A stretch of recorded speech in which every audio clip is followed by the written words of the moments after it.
So what if you could already buy a Pixel 7a today and for less than Google is reportedly selling it for? As yes, aside from benchmarks and specifications, there are already store listings for a more affordable Pixel 7a, even if just for now. Rumors of iOS 17 hint to some very controversial updates that we never thought Apple would do, and Motorola finally gives us a phone that's not a Razr that we're actually excited about. I'm Jaime Rivera, and I know it's late.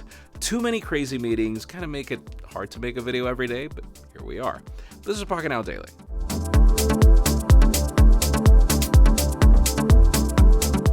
The official news today. Yeah, we have official news, and they begin with Motorola, and I know it's been a bit, but trust me, this one is totally worth it. The company just announced their latest flagship, the Moto Edge Plus, and it's a lot more than it's ever been. First of all, yes, finally, a non-Razr phone that actually looks hot.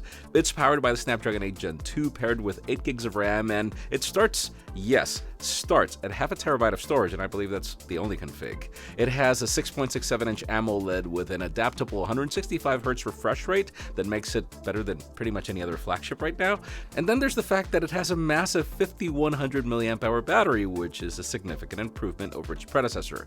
In the camera department, we get a 50-megapixel main sensor with OIS, and next to that we have a 2x 12-megapixel portrait camera and the 50-megapixel autofocusing ultra-wide camera lens for macro capabilities. Also, on the front, we get a 60-megapixel selfie shooter with 4K video support.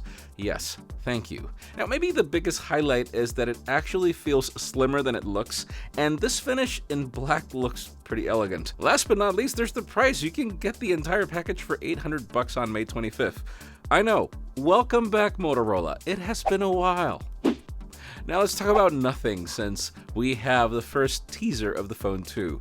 I know, I even read this and said it, and I have a problem with saying nothing, but earlier today the company uploaded an image teasing their upcoming smartphone. In this teaser, we can see a small area on the back of the device that looks texturized. It also has sloping lines and circular shapes alongside a red LED, which is likely the video recording tally light that was also featured on the Phone 1. The Nothing Phone 2 will arrive this summer, and so far all we know is that it'll be a more premium device powered by the Snapdragon 8 Plus Gen 1.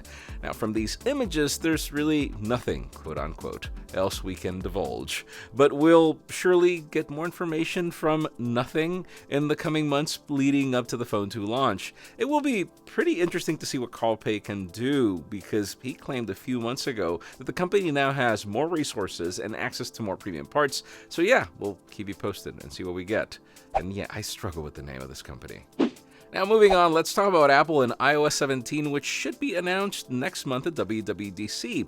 The first beta will most likely be available only for developers just moments after the keynote, as it usually does when it concludes, and then the open beta will most probably be available to the public before, I don't know, sometime around July, as it usually happens. Now what's important is that we have some insight into possible new features, and some of these are interesting. Let's start with Control Center, which apparently gets a revamp, which will most likely be more customizable, and essentials like the flashlight will become easier to adjust, similar to what we see with volume controls, without needing to dig into an extra step. The wallet application will also receive a major redesign with tabs and search functionality. Now, the report also mentions that Cupertino is developing a journaling application for the iPhone that would compete with the likes of Day One, which is one of my favorite apps. Mark Gurman then also reported that one of the biggest changes is probably the most controversial, and it's apparently that iOS 17 will support sideloading of applications, which would allow users to install apps outside Apple's App Store in order to comply with the EU's Digital Markets Act. For now, the change is only expected to be in the European Union countries, at least initially. Still, it's a major change if it happens, but we wonder, how will phones remain secure after that? Because if there's one thing that I trust about iOS, is that I don't have to worry about that. And finally, for the hottest news today, let's talk about Google. Images and information about the Pixel 7a keep coming, which is normal considering that we're, just a few days away from the announcement. The latest leak is a Geekbench test run on which the upcoming smartphone managed a 1380-point single-core score and a 3071-point multi-core score. Fine, I know that's boring, but there's more, trust me. Yesterday, we reported some of the specifications were leaked thanks to marketing imagery.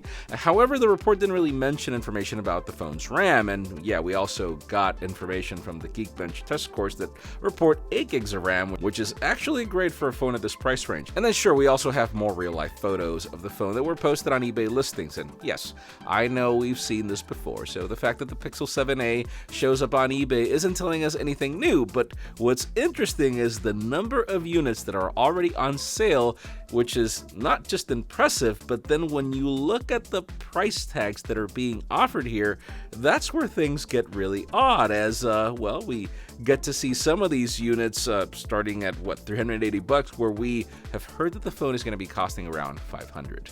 Anyways, in today's question, let us know, what do you think about the Pixel 7a and its possible price tag? What would you feel is the ideal price? Because listen, I really wish that Google would return to its origin of what was it, $350, $399? $449 was still already at the breaking point of what I consider to be good. I know the phone has gotten better over time, fine, that's true, but again, this is just the entry point to Google Pixel devices, and I wish that the company would stick to that, but that's just me. Leave us a comment down below, we'd love to know your opinion. Friends, again, if you want to get the news earlier, follow us on PocketNow.com and subscribe to our channel for more videos like this one. You can also follow us on social media as our extended coverage happens on Instagram, and follow me on my personal handles to see me state the obvious sometimes. Please give this video a thumbs up if you like what you saw. I'm Jaime Rivera, thanks so much for watching. We'll see you tomorrow.